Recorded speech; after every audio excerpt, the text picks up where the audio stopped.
السلام علیکم ورحمة الله وبرکاته. نن موږ د سورة البقره 119 آیات درسو چې ډیر مهم پیغام لري.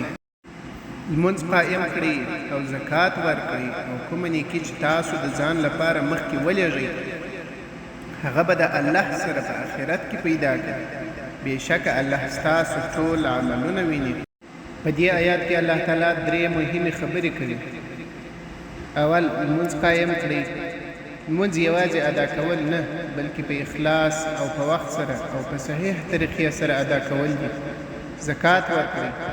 خپل مال کې د مسکینانو حق ادا کړئ. دا د مال پاکوالی هم دی. هر ښه عمل، صدقه، مرسته او عبادت چې اوس کوئ هغه به د قیامت په ورځ ستاسو لپاره ذخیره وي.